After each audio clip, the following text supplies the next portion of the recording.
Terima kasih Tuan Pengerusi. Saya rasa saya kesal bahawa Yang Berhormat Perdana Menteri tak jawablah perkara yang saya bangkit pagi ini. Sekurang-kurangnya dia boleh memberi satu jaminan bahawa menteri yang berkenaan yang bertanggungjawab dalam perkara ini akan memberi satu jawapan kepada Parlimen. Dan sebab itu perlulah saya mengulangi apa yang saya sebut pagi ini. Oleh kerana ini bersabit dengan Jabatan Peguam Negara dan pun maksud B8 dan maksud B9 Suruhanjaya Pencegah SPRM. Dan saya mengenai surat terbuka yang dihantar oleh Datuk Mat Zain, SAC, bekas pegawai polis kepada IGP mengenai penyiasatan kes video lucah dan kes mengenai peranan peguam negara. Dan apa yang saya sebut di sini ialah mengenai soalan-soalan yang sangat mustahak yang anda dikemukakan oleh Datuk Mat Zain, seorang pegawai bekas pegawai polis yang ada kewibawaan yang bertanggungjawab dalam siasatan kes mata lebam Datuk Seri Anwar Ibrahim. Dan soalan-soalan yang dikemukakan oleh beliau, dan beliau pun adalah sebagai ketua cawangan jenayah siasatan KL masa itu, apabila Yang Berhormat daripada Perkhidmatan PAU buat 4 polis report daripada penjara Sungai Buloh. Antara satu ialah mengenai rahim tambicik dan rasuah. Dan inilah surat Datuk Mat Zain, dan saya petikkan supaya satu jawapan diberi dalam Parlimen ini mengenai kes rasuah terhadap rahim pula.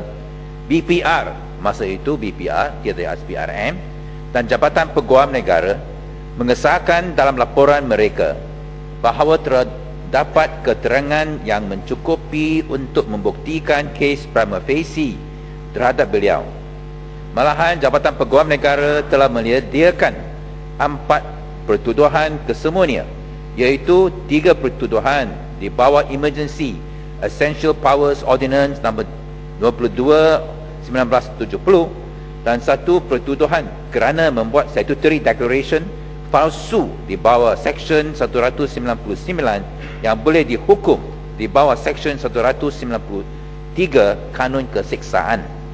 Bagaimanapun, rahim tidak dituduh langsung setelah Peguam Negara indemnify segala kesalahan jenayahnya setelah rahim dipercayai bersetuju untuk melepaskan jawatan dalam kerajaan, badan-badan berkanun dan parti politik. Dan kita tahu sekarang dia pengerusi Ristak. Nampaknya tidak mengikut apa yang dipersetujui masa itu. Ini adalah apa yang terdapat di dalam laporan yang disediakan oleh Jabatan Peguam Negara sendiri. Tidak ada sebutan mengenai cara pelupusan harta berjumlah hampir 40 juta ringgit yang rahim peroleh secara rasuah itu. Sekarang apa itu NKRA? Tiada maklumat mengenai persetujuan yang dicapai oleh rahim dan Peguam Negara berkaitan harta yang diperolehi sedemikian. Itu dalam bentuk ringgit Malaysia 5.4 juta ringgit dalam kawalan peribadi rahim sendiri, 14.5 juta ringgit simpanan tunai dalam beberapa buah bank, dan 9 juta ringgit harta syarikat-syarikat. Persoalan yang tidak kurang pentingnya ialah adakah Peguam Negara mempunyai kuasa untuk indemnify kesalahan jenayah mana-mana orang berdasarkan pertimbangan politik. Itulah soalan, bukan sahaja ditanyakan oleh Datuk Mat Zain, tetapi patut ditanyakan oleh semua ahli Parlimen rakyat Malaysia. Adakah Peguam Negara mempunyai kuasa untuk indemnify kesalahan jenayah mana-mana orang berdasarkan pertimbangan politik? Kenapa lari daripada jawapan perkara ini? Adakah Peguam Negara berhak melepaskan wang rakyat 40 juta ringgit? Mana itu 40 juta ringgit? Begitu mudah untuk Rahim menikmati tanpa sebarang tindakan. Adakah ini sesuatu yang adil kepada rakyat, sedangkan peguam negara yang telah mengesahkan bahawa Rahim memperoleh harta sedemikian banyak menerusi salah guna kuasa dan rasuah? Apa yang jelas dalam kes Rahim ini, peguam negara juga telah menyalahgunakan kuasanya, dan sebab itu dalam kes siasatan kes video lucah yang Karkosa Sri negara yang ada sifat sebagai the mother of all moral scandals di Malaysia, di mana jatuhlah Malaysia tahap gutter politics dan terendah sekali, yang sangat malu, perkara yang begitu jijik. Siapa boleh percaya bahawa adalah kita boleh lihat keadilan? Oleh kerana ini pun patutlah kita lagi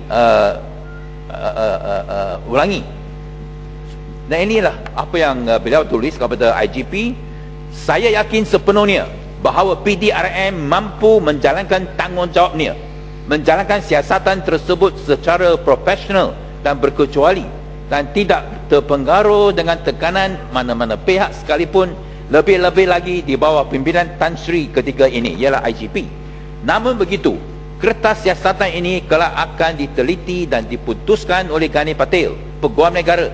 Di peringkat inilah dijangka akan berlaku putar belit, manipulasi, penipuan dan pemalsuan apabila sedar akan cara mana Gani Patil dan Musa Hassan menangani penyiasatan kes-kes jenayah apabila melibatkan Anwar Ibrahim dan Rahim Tambicik di masa lampau.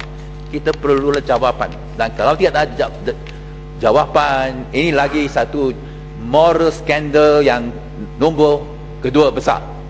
Kenapa? Accountability, transparency dalam laporan ini.